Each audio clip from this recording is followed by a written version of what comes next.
Moi, je me rappelle de sortir de la salle et de me dire c'est le premier jour du reste de ma vie. C'est à partir d'aujourd'hui, c'est plus un petit projet entre sœurs dans un bureau, c'est Microsoft qui estime qu'on est la start-up la plus innovante de l'année. En fait, j'étais encore étudiante à l'époque et Sarah était attachée de presse. Et un soir, je devais dîner avec Sarah. Je lui ai demandé de m'aider à essayer de contacter des journalistes pour promouvoir une marque. Et donc, je commence à appeler, bien sûr, pas de réponse. Donc, j'essaye d'envoyer des emails, pas de réponse. Et elle a donc vu la manière dont je travaillais et à quel point c'était compliqué aujourd'hui de contacter des journalistes et d'arriver à les engager autour de sujets. Et donc, je me dis, bon, je vais essayer de tweeter une de ces journalistes. Peut-être qu'en utilisant un autre canal, je vais avoir une réponse. C'était au tout début de mon utilisation de Twitter. Je passais du temps sur Twitter à regarder, retrouver des gens. Je dis, mais je peux envoyer un tweet à Lady Gaga, je peux envoyer un tweet au PDG de Publicis. C'est fou.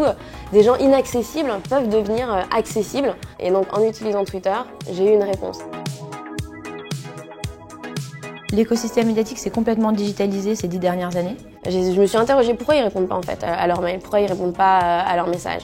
Et en fait, en interrogeant les journalistes, ils reçoivent en moyenne 500 communiqués de presse par jour sur leur boîte mail. C'était assez tendu en fait sur le marché, entre des attachés de presse qui poussaient des milliers de mails et des journalistes qui étaient envahis des boîtes mail saturées. Et la plupart du temps, de communiqués de presse pas forcément ciblés avec le sujet qu'ils traitent à ce moment-là. Et à partir de là, en fait, elle a eu cette idée de se dire et si on créait un nouvel outil, une nouvelle plateforme, un peu à la Twitter, qui nous permettrait de mieux engager les journalistes sur des domaines qui les concernent. Type social media, avec un algorithme de matching pour permettre aux attachés de presse d'interagir en temps réel avec les bons journalistes. Et plutôt que de leur pusher des mails en permanence dans des boîtes mail qui explosent, ils adhéreraient à une plateforme, ils auraient un fil d'actualité avec des topics qu'ils vont pouvoir suivre, ils vont pouvoir venir piocher les actualités qui les intéressent au moment où ils les intéressent. Sur le moment, j'étais un peu sceptique, dans le sens où, comme c'était mon métier, je savais à quel point c'était un écosystème qui était hyper installé avec des codes, à quel point c'était un métier qui avait été très peu digitalisé. Et puis j'avais vraiment envie de lancer ma boîte et je cherchais vraiment la bonne idée. Elle, à ce moment-là, elle partait à New York, moi j'avais encore ma structure. Donc elle m'a dit, écoute, moi je vais partir, je vais commencer à travailler sur le projet, je vais voir vraiment si c'est un projet qui est viable, etc. Et elle m'a dit, quand je rentre, je te présente le projet et à ce moment-là, on verra ce que c'est. Et la deuxième partie du temps, pendant mon temps libre, en fait, j'ai travaillé sur ce projet. Donc j'ai commencé à faire des drafts, de business plans, rencontrer aussi des start-upers.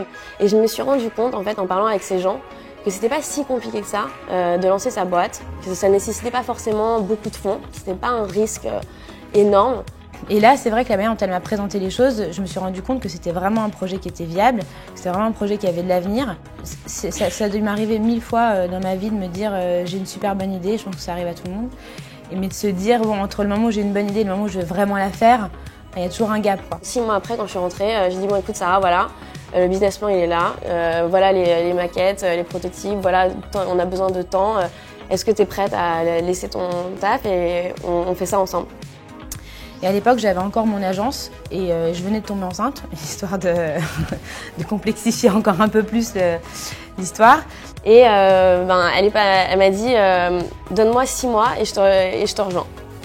Donc j'ai rejoint l'incubateur de l'ESSEC et on a levé 50 000 € en Love Money. On a commencé à travailler je travaillais à l'époque avec des développeurs en Inde parce qu'on avait juste une enveloppe de 50 000 pour lancer un proof of concept.